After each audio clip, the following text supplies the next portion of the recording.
Recording started. There were a couple things that I wanted to finish up with fundamentalism as it's developing, because I think that's an important background or foundational aspect to this. Remember, a lot of this is stemming from a division that's happening in evangelical Protestantism in general in the United States, and that's reflected in the Restoration movement as well to some extent. And that largely starts as a response to the liberal views of the Bible that kind of denied biblical inspiration, that it challenged the traditional notions of how the biblical texts were constructed.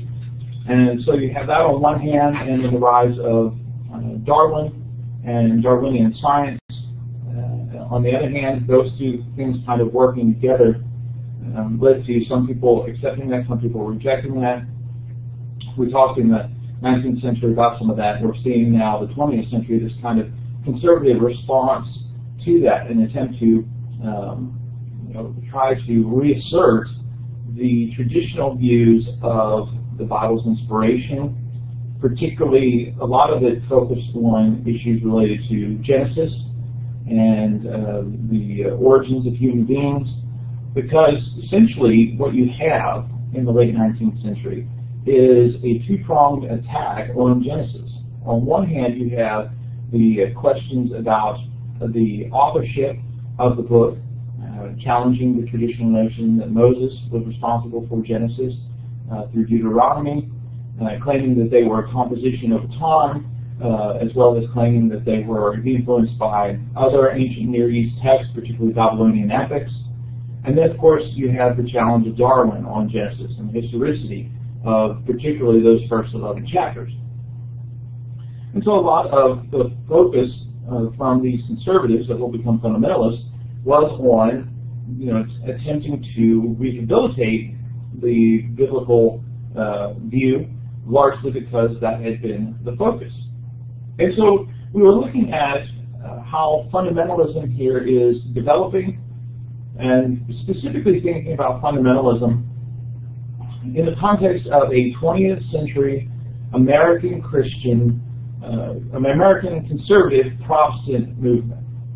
Now, today we use fundamentalism to refer to a wide variety of religious groups or positions. So we can talk about Islamic fundamentalism. There's even Hindu and Jewish fundamentalism.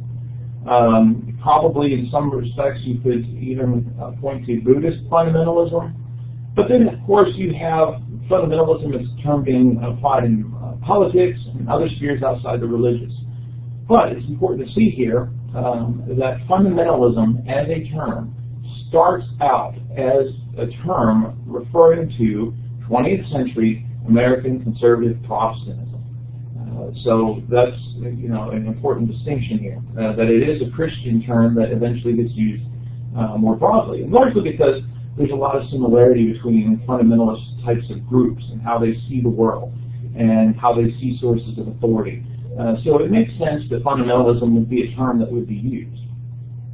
But anyway, specifically focusing on the focus here of American Christian 20th century Protestantism, fundamentalism. So in the early 20th century, there is this attempt to try and lay out or sketch out the contours of what it means to be a Christian. Because for a fundamentalist, Christians are those that believe in the things there on screen, the inerrancy of Scripture, the virgin birth, substitutionary atonement. Remember, a substitutionary atonement refers to the idea that Jesus' death served as a substitute for the death of human beings. Fourth, the bodily resurrection, both of Jesus and the hope of bodily resurrection for human beings. And then fifth, the authenticity of miracles. And especially within Presbyterianism, but then later throughout a lot of conservative Christian groups, these 5 points become a standard by which one's Christian identity is measured. If you agree, from the fundamentalist side, if you agree with these things, then you are a Christian. If you do not agree with any of them, then you are not a Christian. You're a modernist, you're a liberal, other terms that could be used to apply to this group. So, these become a dividing line and become a test of orthodoxy. And so on one hand you have these 5 points. Another piece that's fitting into here in the creation of fundamentalism is a journal known as Fundamentals, financed by Sun Oil. And so one of the things that you would see throughout the history of fundamentalism, if we had more time to talk about it, was the amount of money that was poured into it by a variety of, particularly oil magnates, like Sun Oil, J. Howard Pugh, another oil baron who helps fund a variety of fundamentalist causes. But anyway, the Fundamentals was a journal of 12 volumes consisting of about 93 articles. And the focus of the articles was largely to respond to higher criticism. It was to respond to other liberal theologies, as well as Darwinism. And a lot of the people that wrote for the Fundamentals were people with advanced degrees, whether that be a PhD or an MD or some other type of degree. They were individuals of some intellectual weight. So we're not talking, today we have a very negative view of fundamentalism, and even for us who are conservative Christians, and I mean that conservative theologically, fundamentalism still is a term that is not in favor, because largely fundamentalism means moral, it means anti-intellectual, it means all sorts of negative connotations. But as it begins, that's not who the fundamentalists were. The fundamentalists, a lot of them were northern, urban, and of course, as we see in the fundamentals, a lot of people were, not anti-intellectual, certainly. They disagreed with, some hypotheses in science and those kind of things, but they were intellectuals. So there's a transition that takes place in around 1920, where there's this transition to Southerners being more prominent in fundamentalism. We'll talk about all of this in a little bit, but when it starts, fundamentalism is predominantly not a Southern rural phenomenon. But it's also important to see here that fundamentalism is a very broad movement. It is not it's not focused on one particular denomination.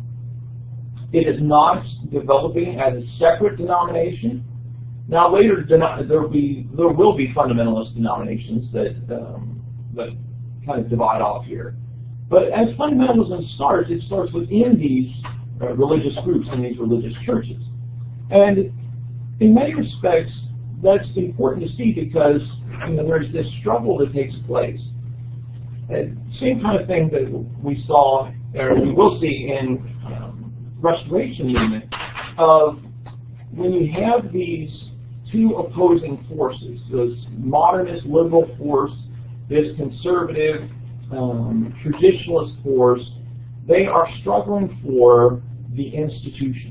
Right? The church buildings, they are struggling for colleges, and this is kind of a back and forth, and a question as to which group is going to end up determining the destiny of this denomination, a college, other types of institutions. Furthermore, unlike a lot of other movements we could see in American Christianity, there isn't a single dominant leader, someone who's really pushing this. Instead, it's a very diffuse type of authority with people from all sorts of positions, encouraging this, kind of working together, but there's not like one specific person who is the head of all this and pushing all this, like what we see with other religious movements. For a a while in the early 1900s, it appeared that fundamentalism was going to have a great success in its development. They were making some strides in taking over churches, taking over denominational boards, some colleges, but there was a general push where fundamentalism seemed to be on the rise. So much so that a liberal Protestant named Harry Anderson Fosdick preaches a sermon in 1922 with the title, "Shall the Fundamentalists Win?" expressing a lot of concern that fundamentalism is on the rise, that it is going to win the day, and that this was a negative thing for Fosdick. So on one hand, you have that, this general concern among liberal Protestants that fundamentalism is developing. Another expression of how fundamentalism was winning in those early decades of the 20th century was the success that they were having on prohibition. Now, temperance, this attempt to try and encourage people to not drink alcohol, trying to limit the sale and production of alcohol, had been a 19th century concern, but in the 20th century it became much more of a political activity to try and legally end the production of alcohol. Prior to this point, a lot of the focus had been on kind of societal pressure, providing alternatives, etc. But now in the 19th century, there is this effort to try and eliminate the production and sale of alcohol, which they were able to do. In the 1920s, the 18th Amendment to the Constitution was passed, which prohibited the sale and production of alcohol. Now, that's of course where you see the rise of bootlegging and speakeasies and all those other kind of things that were attempts to get around all of this. But in those early years of the 1920s, it seemed like the fundamentalists were winning because they had successfully, managed to get an amendment passed that shaped the morality, or was supposed to shape the morality of the United States. Fundamentalism, however, began to meet its downfall when it decided to take on evolution, specifically related to evolution in the public schools. Now, fundamentalists have largely been anti-evolution from the time that evolution really started to, at least Darwin's form of evolution, really started to take off. And a lot of conservative evangelicals, I think, rightly saw that if you take Darwin, it was going to lead to an increase in skepticism, that there wasn't a good way to unite Darwin's views on evolution with Christianity, and in such a way that both were actually kind of co-equal. Often what happened on the liberal Protestant side was that the realm of science kind of shaped how Christianity should be understood. It was shaping the Bible versus this kind of co-equal presentation. And kind of the main flashpoint for this downfall was the Scopes trial in 1925. In the state of Tennessee, one of the pieces of legislation that was passed that was similar as legislation was passed in other states was the Butler Act, named after the legislator that put it forward. Essentially, the Butler Act made it illegal to teach evolution in public schools.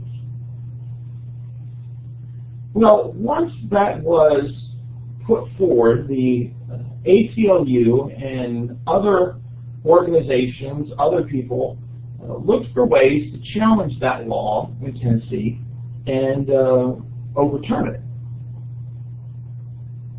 Well, in the little town of Dayton, Tennessee, an individual was finally discovered who was willing to suggest that he had taught evolution in a public school classroom there in Dayton, Tennessee.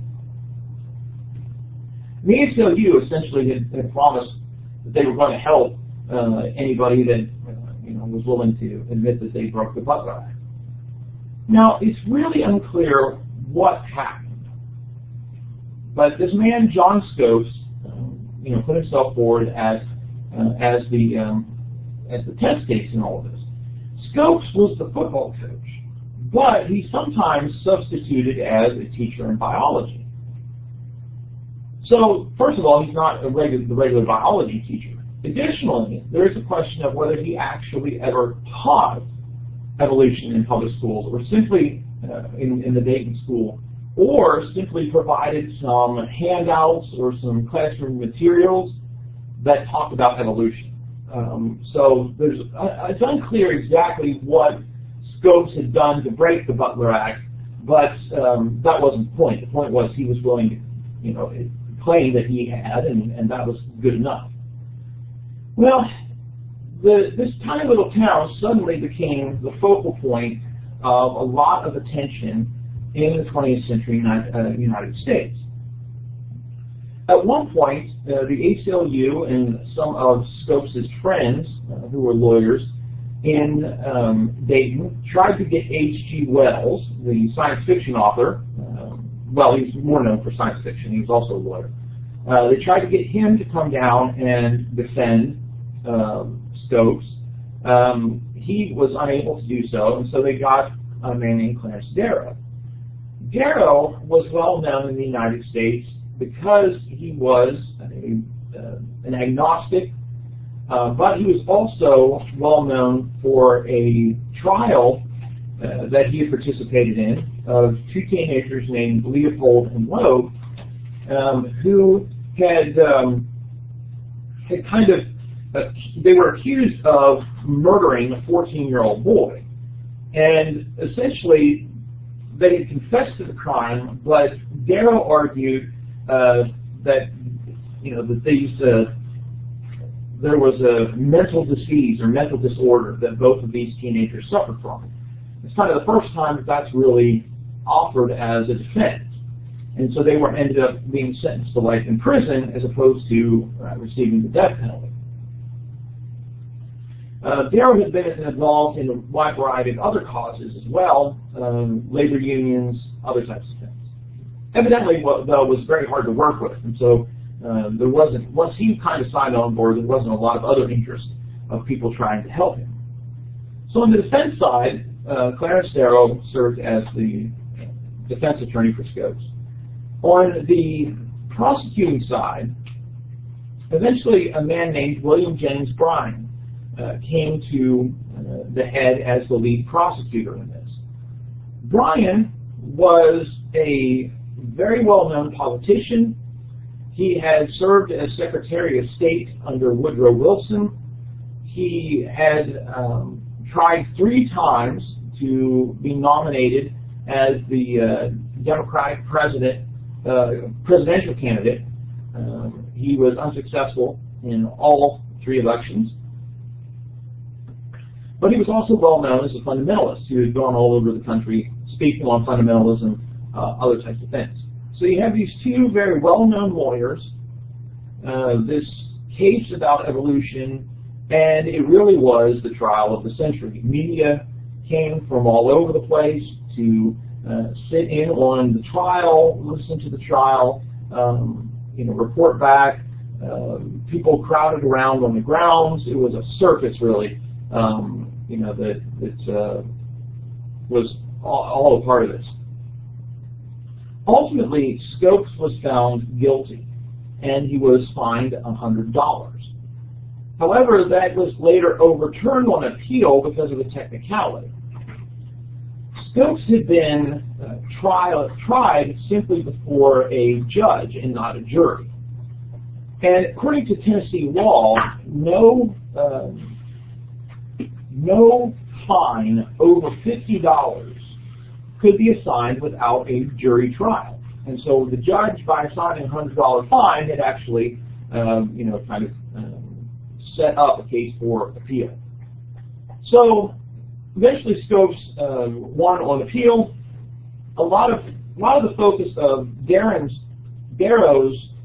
defense was not so much on claiming that Scopes was innocent of breaking the Butler Act, but he attempted to try and focus the attention on whether or not evolution was true. And so he had a variety of experts that he wanted to bring in and have them take the stand that were Christians who believed in evolution, some of them scientists, and essentially tried to discredit the whole idea of the Butler Act to begin with. Well, the judge essentially ruled against him, saying that's not what the case is about. The case is not about whether or not evolution is true. The case is about whether or not John Scopes has broken the Butler Act. And so a lot of Darrow's defense was frustrated. At one point, though, it was very strange to begin with, but at one point, though, Clarence Darrow, the defense attorney, called William Jennings Bryan, the prosecuting attorney, to the stand as an expert witness on Christianity, and essentially made a fool out of him, asking him a bunch of questions that Bryan found very difficult. A lot of them, the traditional village atheist type of questions. Where did Cain get his wife? Things like that. What particularly was interesting out of all of this is that he managed to get Bryan to admit on the stand that the days of Genesis 1, in Bryan's estimation, did not have to be literal 24-hour days. And so that in itself kind of was a very interesting point for him to get over this fundamentalist. Like I said, it still ended up with Scopes being found guilty. Hold on. I'm sorry, I know I can't hear anything. The Scopes try to break that down for me, because I know I heard this before. So essentially it's about, there was a law against teaching evolution in public schools. And so essentially this guy named John Scopes. You're the one that started it all up, man. Well, he's kind of the one that claimed that he had taught evolution and tried to, it was essentially people were trying to get the Butler Act overturned, which said you couldn't teach evolution in public schools. God. Yeah. Okay. So not only was the Scopes trial a big issue about that, but essentially it was painted as this great conflict between science and religion, urban society versus rural society. So, all these urban newspapers, Chicago, Baltimore, New York, sent reporters to this tiny little town in Tennessee and essentially painted it as, oh, can you believe what these people in backwoods Tennessee actually believe? And so it became about people in urban centers versus rural centers. Of course, a lot of it was also north and south. A lot of the sectionalism still facing the country there as well, even to the 1920s. I have an interesting question for you. Sure. How do you believe? Well, okay, let me just ask you. How do you believe evolution grew so strongly and got such a big rise? Because in our books we have the dinosaurs and blah blah, millions and billions of years ago. How long has that been going on, and did this really influence that? Well, it certainly opened the door for evolution to gain more of a standing. The big thing is that by the end of the 19th century, a lot of scientists had accepted Darwin's view of evolution. So it was already... And it was accepted pretty rapidly. It was already in the books, right? Yeah, in some places. There were some states that tried to, like Tennessee, that tried to pass laws against it. With the rise of science as a field of authority that people respected, that had a profound effect on us. Modern science up to the 19th century wasn't hugely significant. But if you have industrialization, a variety of the technological developments, even though they pale in comparison to what we can do today. They were fantastic at the time. And so all those things made science and progress, those kind of things these are important fields of knowledge. So I think that's the role that science itself as a field came to play had a lot to do with that transition. Largely, though, the Scopes trial, at least for our purposes, was the foundation for the decrease of fundamentalism. And so, after Scopes, fundamentalism became a very broad term that could be used for a variety of things. We already mentioned how we have fundamentalism used to refer to groups within Islam, even Judaism and Hinduism. So the term itself becomes a very broad term, removed away from those specific 20th century conservative American Protestants. It also becomes a term that is associated with rural culture, even though, as I said, up to the 1920s, a lot of fundamentalists were largely from the north and from urban centers. A lot of people began to say, well, fundamentalism refers to people in the backwoods, people that live on the farms, people that don't live in the cities. Even though that wasn't specifically accurate, eventually becomes more accurate, where fundamentalism is more of a rural phenomenon than an urban phenomenon. But in the 1920s it wasn't. It was more urban.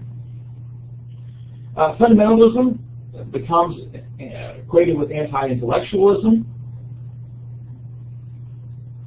And then finally it also becomes a pejorative. As a term, to call somebody a fundamentalist is not to compliment them. And there aren't too many people in the past 3 or 4 decades who have willfully taken on the label fundamentalist. There are a few that would be proud to say, I'm a fundamentalist, but most people would rather not have that name applied to them.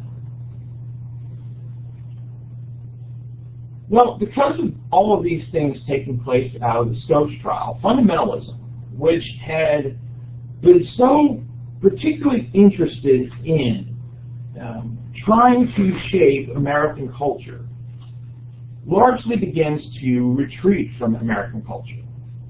Looking at the Scopes trial, its failures there, and then while they had achieved success with prohibition, the passing of the 18th Amendment of the Constitution, the 21st Amendment was passed in just a short amount of time, which overturned the 18th Amendment, so it now made it legal to produce and sell alcohol. So there was another way that fundamentalists were losing. They were losing in the colleges, they were losing in these denominations that they were trying to take over. And so a lot of fundamentalists decided to kind of retreat and go underground. Where before a lot of fundamentalists had been focused on trying to make these large, grand changes in American culture, in the 1930s and even into the 1940s, most fundamentalists tended to be more focused on local, independent types of efforts. And so it was not as much about trying to make these grand changes to society as it was about the city or region where you tried to live. There was much more independence instead of these collective types of movements. You also see these fundamentalists retreating from churches, starting new denominations, but then also starting new educational systems. A variety of Bible schools and institutes developed in the 1930s and 40s that were essentially alternatives to the traditional seminaries of Protestant. So, for example, in Princeton Theological Seminary had been a very prominent seminary, educational institution, but gradually a lot of the professors there took on more liberal theological types of convictions, about the inspiration of the Bible, those kind of things. So that led a lot of the more conservative individuals to leave and start Westminster Theological Seminary in Philadelphia. So you have that kind of movement. But then you also have a variety of just these Bible schools or institutes where largely the focus was the training of ministers. Other people could come and study the Bible, but the focus was training ministers to preach the Word, defend traditional fundamentalist views, and those kind of things. Now, many of those Bible schools have eventually morphed into other institutions. They started off as these kind of 2-year schools, preacher training, separate and apart from the educational system in the United States, but then moved into 4-year institutions, started offering a variety of degrees, sought accreditation from the United States government, the Department of Education. Some of them have gone into universities. So there's a lot of those schools that started off as trying to be separate from culture that are now, fairly well respected or fairly prominent educational institutions. Other people turn to other options for spreading the message. Radio in the 1920s and 30s, of course, is just coming into its prime. And so a lot of fundamentalists tried to get on the radio, either by purchasing time or sometimes buying radio stations outright, all in an effort to try to send their message through the airwaves, particularly because a lot of other religious groups, non-fundamentalists, and even non-Christians, Catholic, Protestant, all sorts of groups were on the radio with radio programs. Some of those radio programs were simply just the broadcast of a church's services. Right? So Sunday morning, you're listening live to the service. Other times, it was just the minister giving a message. Right? He's in a booth somewhere, just talking into a microphone. Some of them became very popular ministers. The one that's pictured on the slide is a man named Charles Fuller. His old-fashioned revival hour becomes very popular across the country. Other people did as well, but radio becomes very successful for fundamentalists. And of course, as TV will eventually start developing, fundamentalists will use that to great effect as well. Largely, the focus, of course, is trying to distance fundamentalism from liberal Christianity. So, the radio, Bible schools, other types of things like church camps, retreats, all of these are to try and provide opportunities for Christians to, or fundamentalists really, to be educated, to study the Bible, to spend time with other fundamentalists, and not be influenced as much by liberal Christianity. And a lot of fundamentalists were also trying to be separate from American culture. They didn't particularly think that American culture in general was very hospitable, looked at it as going in the wrong direction, and so there was the goal of separating from not just liberal Christianity, but American culture as well. And so a lot of fundamentalists, though certainly not all, became very apolitical, decided not to vote, not to be involved in political causes. There were still some fundamentalists, however, who were very active in politics. People, particularly against communism, that produces a real development in fundamentalism. A lot of people very anti-communist, supportive of anti-communist attempts, trying to rid communists out of the United States, etc. In many respects, that kind of sets the stage now for where we're going, which is kind of going back now and looking at the Restoration movement and how that's fitting into all of this. And particularly, I'm going to focus on churches of Christ at this point and the premillennial conflict that develops in the early 20th century. Now remember, the split that's taking place since the post-Civil War period between churches of Christ and disciples of Christ is often splitting along the same type of lines. They are splitting on sectional lines, north-south. They are splitting urban-rural. They are splitting, this conservative liberal theology. And while I would hesitate to call churches of Christ fundamentalists in the early 20th century, there are a lot of ways that there are parallels. And one particular issue, of course, has to do with, this idea about premillennialism and the end times. Now, premillennialism fits into a larger development of interest in eschatology in the 19th century and into the 20th century. We've talked about this before, highlighted this before, but when thinking about the end times, which is what eschatology refers to, end times things, most Christian groups in the 19th century were either post-millennial or premillennial.